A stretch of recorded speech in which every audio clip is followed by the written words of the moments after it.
All right, so I'm looking at the futures. They're higher. They're certainly higher across the board, but maybe just relatively muted. I'm looking at the S&P up about 1/3 of 1%, the Nasdaq up about 0.5%. Are you surprised at all about that? I've heard a lot of people say basically that 15% tariffs, they seem palatable. Is that what the market's saying, that 15% tariffs, we can deal with it? Not ideal, but we can deal with that. I think it's an example of the market being a little short-term focused, but I mean, it could have been worse, I guess, is always the response to these things. And we'll have to wait and see whether this is a Pyrrhic victory or not when it comes to the trade story. So there's certainly a lot more when it comes to the tariff story coming from this administration. We heard from the Commerce Secretary that they're looking at possible tariffs on chips. How much could that weigh on the market, especially during earnings season where we're still waiting for a lot of these big tech companies to report?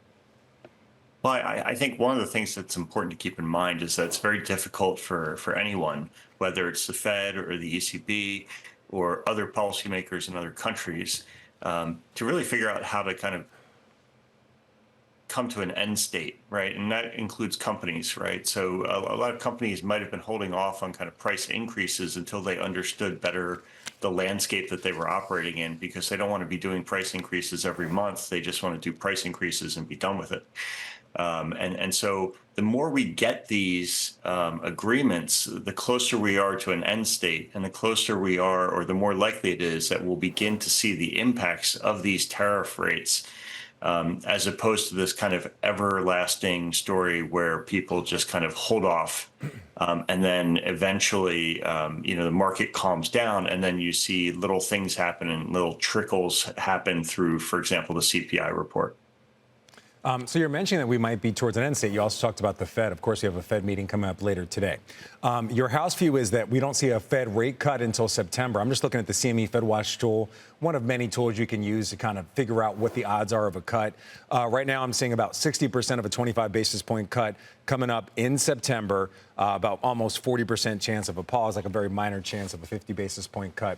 Let's just say hypothetically, we obviously we see this EU trade deal done. If we see some type of progress done with China, does that potentially change the math when it comes to their Fed and their decision to maybe even cut in July? Or, excuse me, is Fed independence really the hallmark here and there's no chance of that? I think it has less to do with Fed independence and more to do with the fact that we just really haven't seen a lot of economic weakening, or the economic weakening that could justify a rate cut. I think from Chairman Powell's perspective, the real issue is he cannot cut rates and have the long yields on treasuries move higher. Because if that happens, there's a big problem for the Fed in terms of communicating and for recovering from that. He really needs to wait and see until the data turns and turns negatively and turns that way for a bit. So really from kind of a how fast that can happen, September is our call. Now, on the other side of the Atlantic with this trade deal, you might see that there's more risk of ECB rate cuts, too. And that could actually lead to maybe a little bit of dollar appreciation versus the euro, and maybe offset some of the tariff story there.